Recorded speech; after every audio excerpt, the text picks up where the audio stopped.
welcome to You Have Been Watching. This week it's a 90s special, in which we'll prove the 90s were a pivotal era for television, or at the very least, that they lasted for 10 years.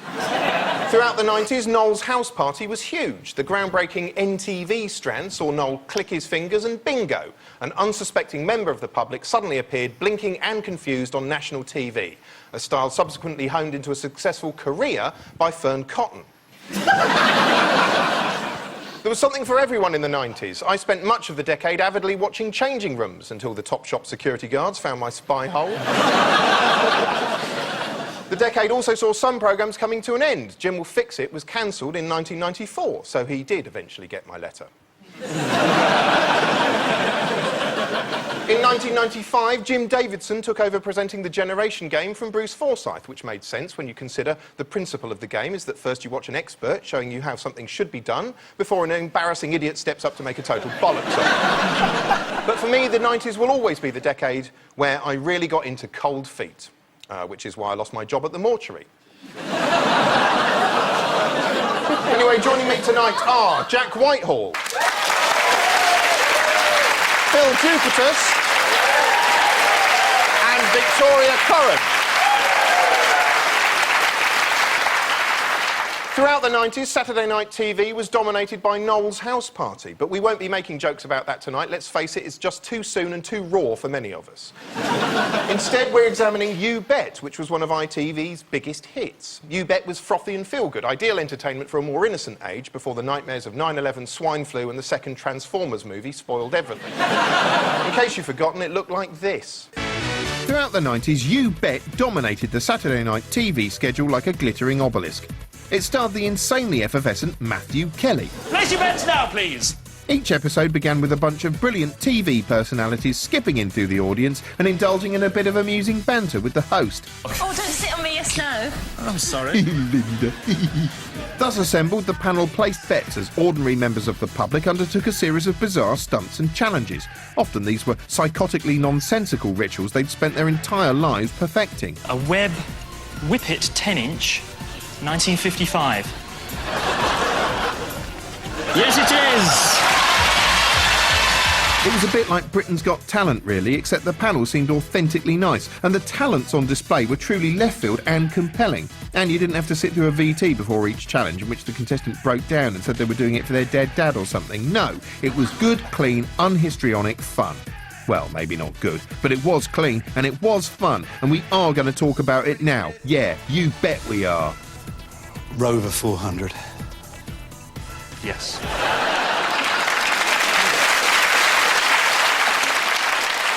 Matthew Kelly there asking us to place bets. If I had to put money on it, I'd say he probably is.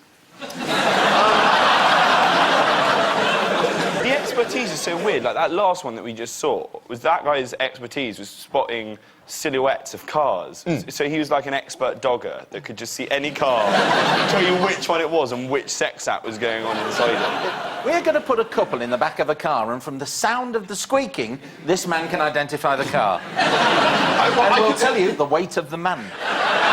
It's a Volkswagen Beetle. He weighs 11 stone. 3 minutes. Seriously, we're unpleasant. I think that You Bet was a strangely nice show. Victoria, what did you make of it? The fact that you sent it to me on a DVD and made me watch it means that I want to kill you. It is the most traumatically boring thing. I mean, we watched one where a woman said that she could describe 27 different sorts of 18th century wallpaper, the name of the designer, the method of printing, and the date. And she did it, and at some point during it, Matthew Kelly said, "I don't want to hurry you." And I found that very stressful. But everyone had more time back then. That's the thing. I mean, you watch it, and some of the challenges, it will go on for like 7 minutes. 7 minutes of a man staring at lawnmowers or silhouettes of cars, and we'd just accept it. Oh, no, we're spoiled. The audience looks so bored as well. They cut away some of the shots when they're doing, like, the wallpaper one, and it has turned into a hostage situation. Anyway, The main part of the show was the challenges. Weird, eccentric, often a bit boring, but also strangely compelling. Let's take a look at one particularly energetic example. 15-year-old Mark White from Essex and 64-year-old Nick Stewart from Nottinghamshire are gymnasts, and they say that swinging in turn on a high bar, they can knock down a total of 45 skittles set 20 feet away.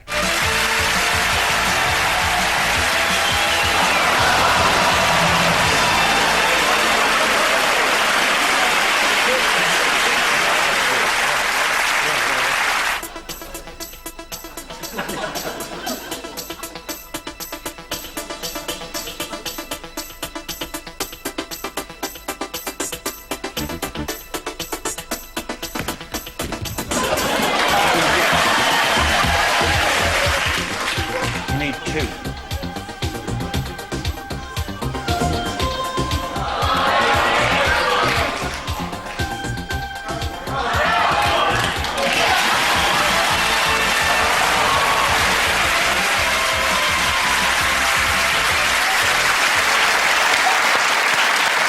Delightful. A right pair of oddballs there. You could spot them peeping through his shorts if you paused it at the right moment. Tony Hart pulls off short shorts really well. I don't know if you noticed in the intro there, he said it's a 15-year-old from Essex and a 64-year-old from Nottingham. You would never pair those two together. It's like the worst buddy move you've ever seen. He was a 65-year-old retired gymnast from Nottingham. He hadn't done his O-levels yet and was from Essex. Together, they were going to knock down 45 skittles. How did they meet? There wasn't even the internet then. It was a more innocent age than your brain is equipped for. We've got some viewer comments, some viewers who watched You Bet. Someone called Adam Sumnan tweeted us to say, I remember You Bet. I was 8, and my family used to tell me that if the people failed the challenges, they'd be executed behind the scenes. That would definitely improve the show. I would say that it was a lot nicer. You didn't... I mean, the contestants would come on and just do a challenge, and then everyone would go, oh, well done, or hard lines. And if they did that now, you'd have a VT where they went, I'm doing this for the memory of my wife. And then if they failed, it would be a big close-up of their blubbering face, and everyone would go, you failure. It was so nice and refreshing not to have that, because there was no members of the public and you didn't get, like, you know, dragging someone out in front of Simon Cowell and giving me all that, you know, my husband's dead, my son's a leper, watch me tap dance. Fuck off. Like, some actual talent. I'd like to see you as a judge. With that kind of dismissive attitude. They were genuine talents. Back then, everybody thought we were going to be extinct in a nuclear war or some kind of terrible conflict, and you never know when you're going to need to identify a Ford Sierra from its silhouette. That's the guy I want after the bomb goes off. It's weirdly specific. I mean, you say they're useful talents displayed on those shows. They can knock over 45 skittles from 20 feet. Why? Right, Why 20 feet? Why 45? Name 6 things you can do that are more useful than that. Yeah, but I'm not claiming that I'll be useful in a post-apocalyptic society, whereas you're saying we're going to re-people the globe with the talented folk from You Bet. And I'm saying, how are you rebuilding? How? It's just you, the 64-year-old and the kid. They can knock over 45 skittles from 20 feet. What are you contributing, and how does this rebuild society?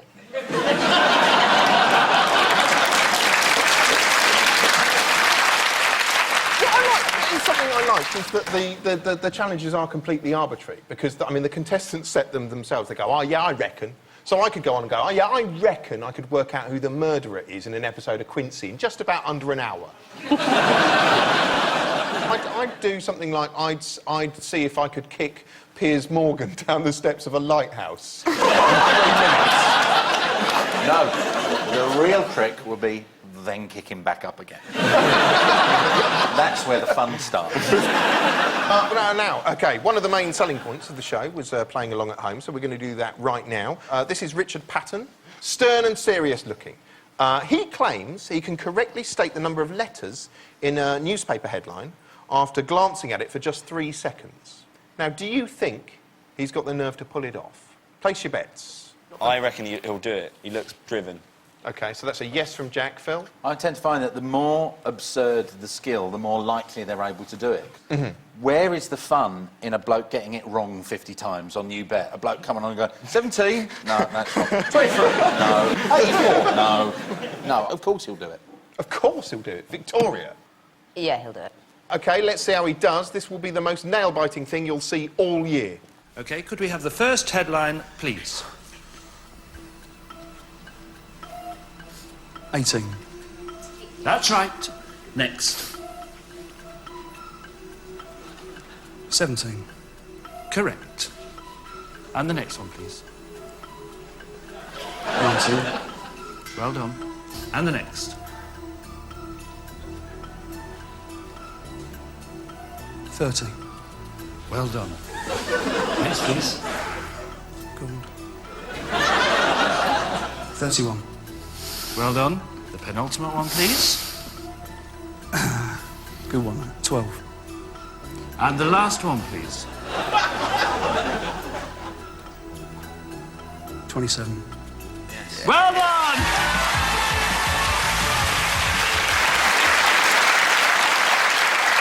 Almost unbearably tense stuff. That's his party trick in case he ever gets invited to a party. Well done, you all got a point there. For having faith in humankind. I was impressed. What I liked about that was the way that after glancing at each headline, he'd stare into the matrix in his head. 18? I wondered whether if he was walking past a newsagent's and he saw a headline that said, "Your family is dead," he'd just go, 15. That one where afterwards, no pain, no gain, he went, oh, good one. It's like, no, that's not a good one. If you're reading a paper and no pain, no gain is news, that's a fucking shit paper. That's not journalism. Well, let's see how good you lot would be. I'm going to show you each a headline. You've got 3 seconds, no more, to look at it. You've got to count a number of letters and then tell me, OK? We'll start with you, Jack. You ready? Yep. 24. It was 21, Jack. Phil, are you ready? No.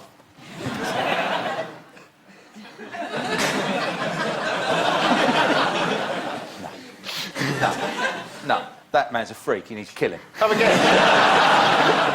36. No, it was 34. Hopeless. Oh, sorry. No, it's actually... Yeah. What?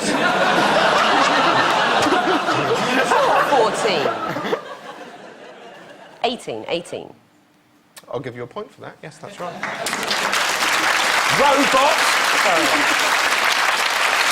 At the end of that, Victoria's in the lead.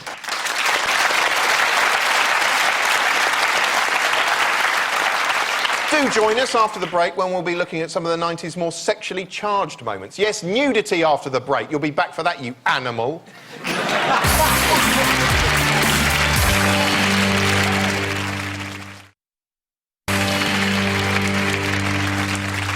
Welcome back to our 90s special, you sod. Now, in the 80s, frank conversation about sex gradually became acceptable on British television, but it wasn't until the 90s that TV got to put this relaxed attitude to bad use, filling the screen with smut. Yes, we like to think we're all sexy and liberated today with our nudie iPhone snaps and our waxed nuts, but present-day telly is prudish compared with what went on during the naughty 90s, as you'll see now.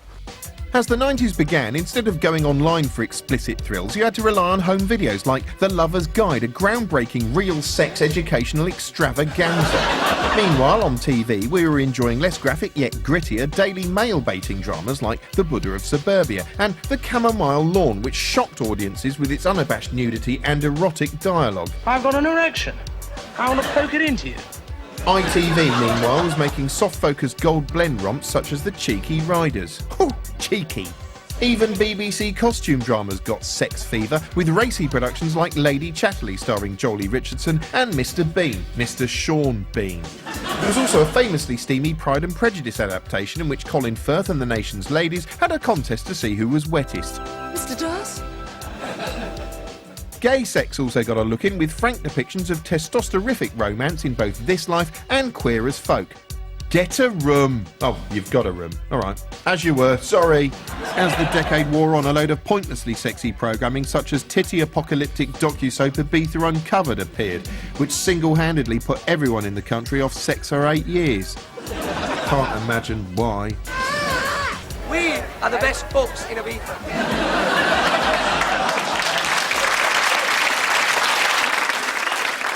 My theory My theory is that this is a type of television the internet killed. Because back in the 90s, in the early 90s, the internet didn't exist.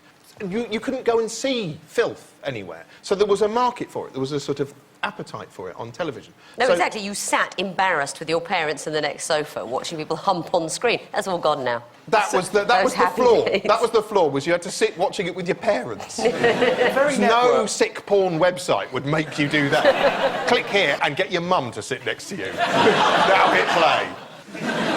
With those, it was like a little glimpse of tit and you're really excited. But as you say now, within 30 seconds of getting on a computer, I could find a tit rested on a horse with a man on the back of it naked wearing a fez playing the lute, if I wanted to, which I wouldn't. Thank God for Google Images. Nowadays, the papers run stories complaining that TV is too fake, but in the 90s they ran stories complaining TV sex was too realistic. The BBC's unfettered version of Lady Chatterley caused a tabloid splutterfest. Here's a controversial moment featuring Jolie Richardson as Lady Chatterley and Sean Bean as the gamekeeper Mellors. Not now. Not now. Why not? Because I've got to run. I'm late. Yeah. I want you. I want you now. Through here.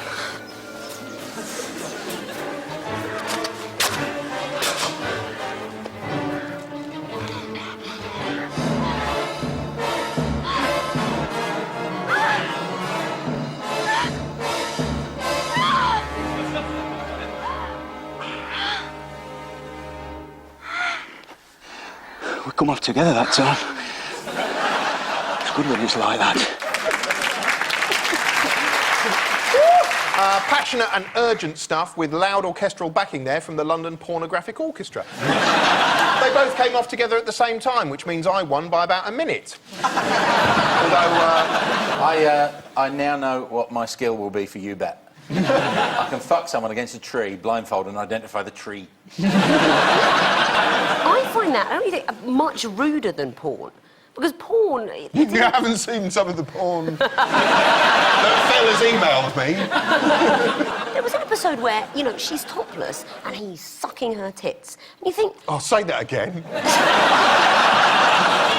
you know, that's not acting. He is doing it. That was like a public information film on how to have sex in a forest. So throw your gun down and then mount the lady. Come off together, it's better when you do it like that. There is a sense that, in you showing us such recent televisual history, that there has been a genuine a loss of innocence, you know. And that old villain, the internet, I think, is very, very much to blame. Because of that, things are sectioned off and cut up now. I think it's better if things are sectioned off, though. I think actually, if you want to look at some hardcore porn, fine, you go on the internet and type in hardcore porn. Is that what you type in? Or something more specific? Yeah. I've no idea. Keyword. But, you know, romance. But to...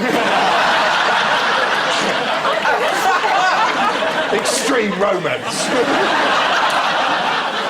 Anyway, there's a lack of erotica, I think, is what there is these days. We're going to have a look at something erotic now.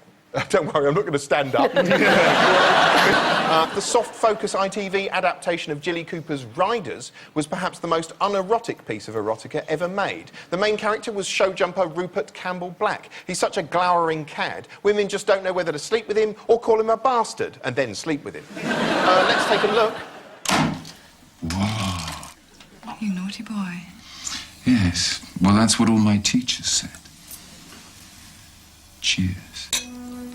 Bottoms up. I'll drink to that. Oh, my God.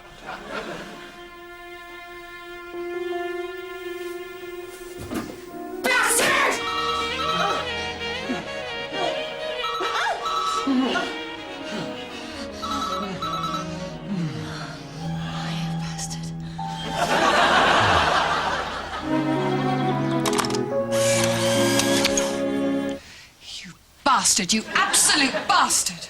You slut. You absolute slut.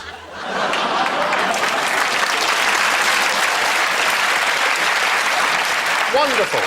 Wonderful. That's the kind of dialogue that rings through the ages like a bell made of shit.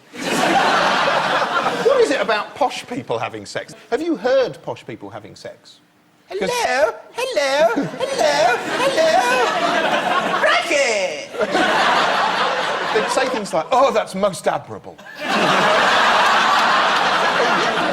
Anyway, I've got a question here about the lead character. The cad, Rupert Campbell Black, was supposedly based on a real-life member of the upper classes. Any idea who it could have been? Michael Heseltine. Oh, no. OK. Phil? Mark Phillips. No. His wife is more famous than him. His first name is Andrew. Is it Prince Andrew? No. Oh, Parker Bowles. Andrew Parker Bowles. Yes, correct. Point to you. Well done. Now, later on in the 90s, we got a lot of sort of pointlessly rude post-pub ladette shows like Something for the Weekend and God's Gift and The Girly Show. Perhaps the worst appeared in 1999 when Channel 4 aired an abysmal late-night quiz in which a famous man removed an item of clothing at the end of each round. Who was he? It wasn't the man himself, but somebody pretending to be him. Hitler?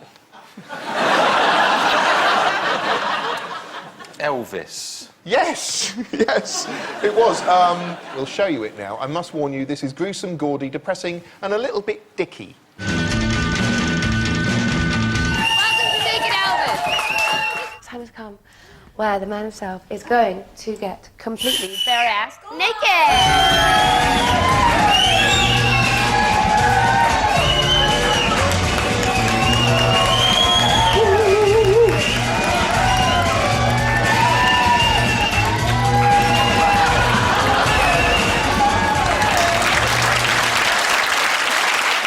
Absolute triumph for human dignity there.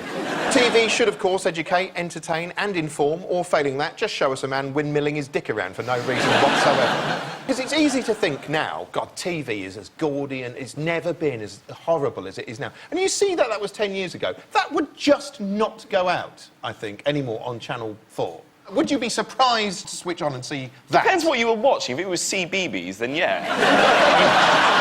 Or the news, if McDonald got up and just started wiggling it around. Yeah, but to be fair, if Trevor McDonald did get up and do that, it would be the news the next day.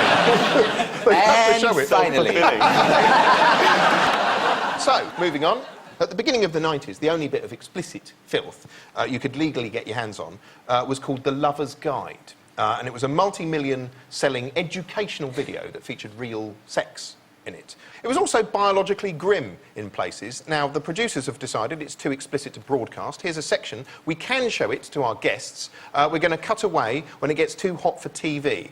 In the meantime, you and I can enjoy watching this thought-provoking lesson in love. Now... Charlie, if this is Two Girls, One Cup, I'm going to punch your life.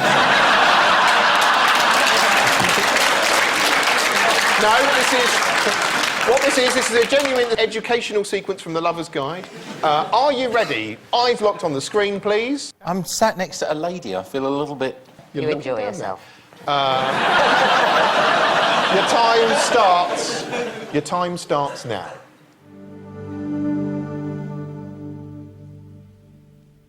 Having learnt about our own arousal and how to appreciate and touch one another naked, it's very helpful to get to know one another's genital geography and patterns of arousal.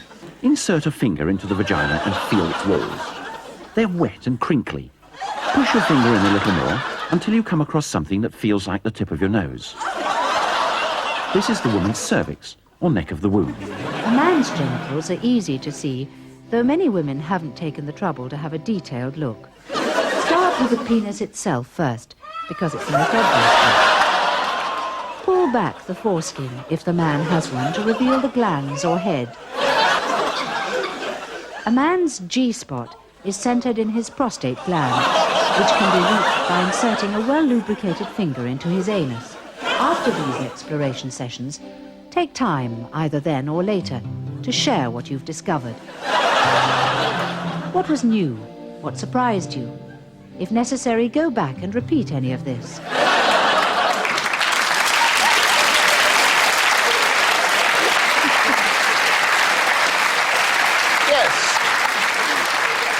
A successful first date there. Now, Jack, you were reacting throughout that like a 6-year-old on a ghost train. Yeah! It was just harrowing. He did have one of those cocks, and I'm fairly sure that I did hear an "ah, bless" from the front. I think that seems like staggeringly bad relationship advice. to remove just the bottom half of the clothes, sit and examine each other like a sort of bored GP and then share the bond. I say, doesn't bring that crackle into your life. What actually makes a first date go with a real bang if you do that, if you go in there and then bunch of flowers. For you. You know what, Jack? I was watching your face throughout that, and your expressions warrant a point. So a point to you. All of which means that at the end of that, Phil and Victoria are level pegging in the lead.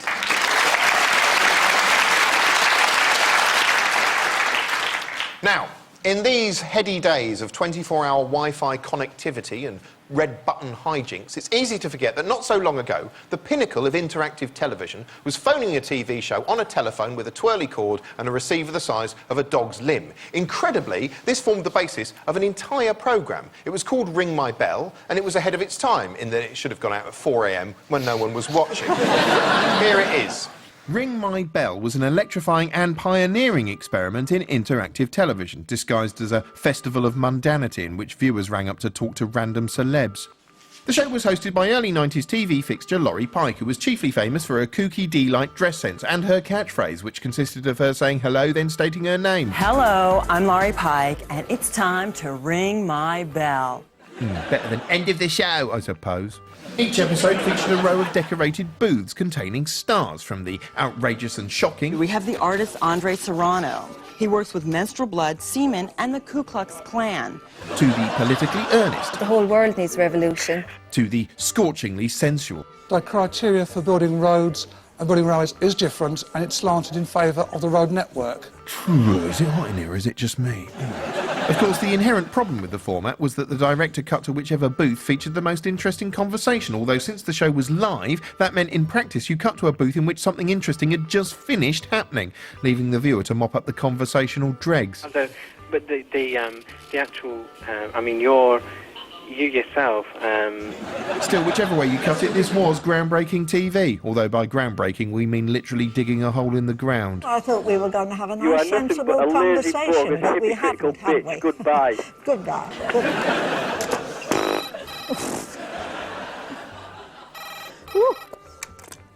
Hello.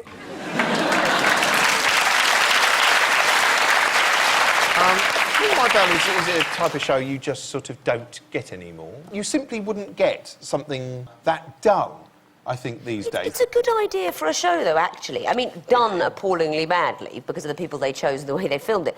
In theory, to have a chat show where it's live and people phone in and ask the questions, they will just ask them anything. You see, now, of course, they'd have technology to make the show work. With the red button technology, you could pick your booth.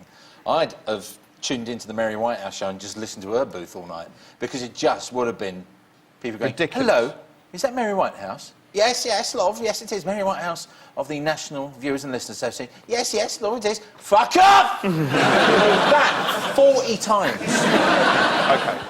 Got a question for you. Take a look at this man here. He's a celebrity guest on Ring My Bell, fresh-faced little chappie. Who do you think he is? Is he Matt Bianca? Nope. Is he a stripper? Oh, now, you know what? I'm going to give you a point there, Victoria. Well done. He's Carl Robinson. He was a dream boy. If you can't remember who the dream boys were, there's a blank page on Wikipedia to remind you. As you might expect from a show that consisted of randomly cutting from one phone conversation to another, Ring My Bell was 90% banal chit-chat, as we'll see now. It happens every day, yeah. Yeah. But, you know, it's up to people, isn't it? Yeah, if you want to talk about oral sex, that's fine. Thank you. Bye. Okay, bye. Hello, who am I speaking to, please? Hello. Hello. Hello. Hello. Dream boy. You're my first dream boy. I've never spoken to a dream boy before. Have you never had a dream boy before? No, I haven't. What are you doing next Saturday? What am I doing next Saturday? Do you want to come out to dinner with me? Do you want to come out to dinner with you? I'm a dream girl. You're a dream girl? I am. Oh, I see. What do you do? Do you take your clothes off as well? Oh, well, only if you ask me very nicely. I'm never on the first date.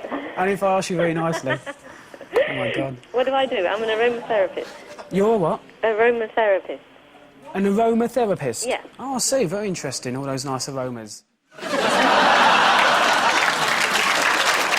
Lovely, lovely. Very interesting. That's actually the most stilted conversation I've encountered since I overheard two stilt walkers having an awkward conversation about stilts in a stilt shop made of stilts in Stiltfordshire. Stilty, stilty, stilty, stilty, bloody, bloody stilts. You know what I think the problem with that conversation? He didn't understand that the viewers could hear the voice at the other end of the line. He just repeated everything. It was like the Sooty show. What's that? No, that's the problem. He had the conversational skills of an echo. He's all he did was just... He listened and he just repeated what he was told, like a minor bird. If you could speak to anyone in the world, who would you like to phone up and speak to? Vodafone, you can't fucking ever get hold of them. I asked for a reason, because this was a question people asked a lot in the 90s. Who would you like to speak to? Can any of you remember who Chris Evans wanted to have a one-to-one with in 1998? John Lennon. You're absolutely right. It's a point to you. Let's take a look at the fresh-faced Chris Evans in the nauseating advert in question. Who would I most like to have a one-to-one with? The main man. The top dog. The grand fromage. The one and only Mr. John Winston Lennon. I'd ask him how he dealt with all that hysteria. And what really caused the group to split up? If I could have a one-to-one with John Lennon, I'd ask him how it felt to be thought of as arrogant. When actually, he was just as vulnerable as the rest of us. Who would you most like to have a one-to-one with? Our mobile phone service gets people talking. Genuinely remarkable. I quite like the way that's supposed to be an advert about someone wonderful. But did you not find towards the end of that, it turned into Chris talking about how bad it was being Chris? Oh, it's exactly that. All he wanted to talk about was himself. So genuinely, if John Lennon had gone, yeah, I've got the chords here for a new song. Do you want to hear it? No, come on. Have you seen TFI Friday? At the end of all of that, Phil and Victoria are level pegging. See you in a bit, yeah.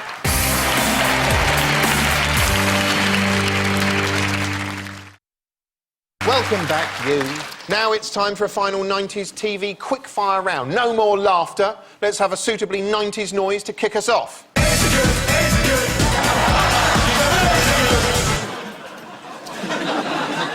Fingers on buzzers, please. What was the most watched TV moment of the 90s? Victoria. Was it Prince Diana's interview with Martin Bashir? You're close, but no cigar. Was it her funeral? Oh, God. Funeral. Yeah, I'm going to give you that. Applauding a dead princess, you monsters. I now get to be on television cheerily shouting funeral, funeral, and smiling when I get points. Yep, that's true. Princess Diana's funeral got an audience of 32 million. Typically edgy Channel 4 showed the alternative funeral, where Keith Allen headbutted a Barbie doll into a wheelie bin. OK, on what 90s show would you have found a round called Beat the Cluck?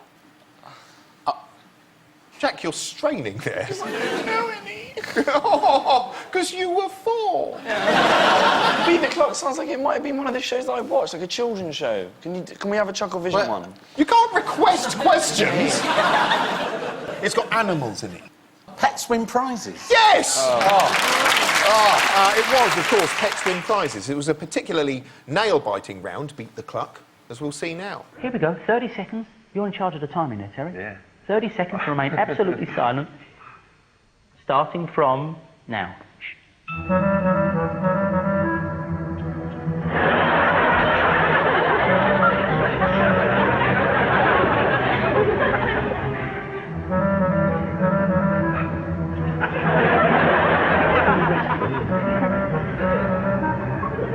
Stop throwing your voice over there.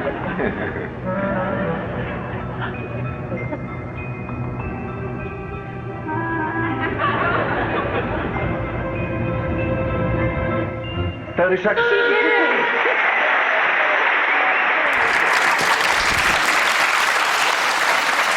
That was mesmerising. If you were wondering whether that was a cock or a hen, I can assure you Danny Baker is definitely a cock. Those two presenters look like Lou and Andy from Little Britain, if they'd come back from Lourdes. That was one of those was Terry Nutkins, who was one of my childhood heroes, you fucker. Anyway, next question. Who is this? And what did they do during the 90s? I'll give you a clue. She was a presenter. Is it Hufty from The Word? Yes, it was Hufty. Well done, point to you. One of the presenters on The Word. Hufty's still hoping to become a household name if someone brings out a vacuum cleaner called the Hufty. Fingers back on buzzers. What unusual thing did the dog Bouncer do during a 1990 episode of Neighbours? Phil? He died. Well, it's not that unusual for a dog to die. During the show, the way he did. On Madge's back. He had a dream. He dreamed an episode. You're absolutely right. Wow. Absolutely right. Point to you. You're good at this. Yes. Yes, that's true. Bouncer had a dream. It was a wonderfully strange moment, which we can have a look at now. All he does these days is sit around and dream about it. Dogs don't dream, Dave. If Bouncer did, I reckon he'd dream about a big, nice, juicy T-bone.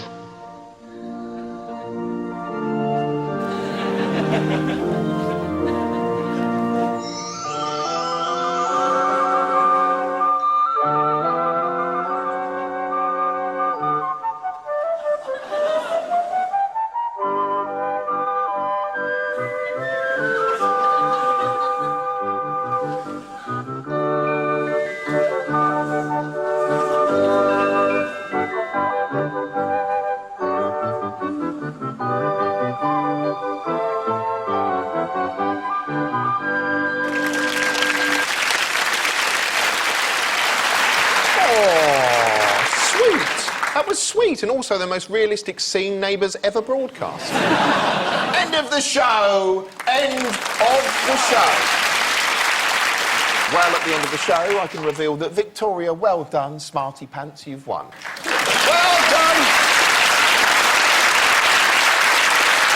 That's it. That's it for the series. Long goodbyes are difficult, so go away.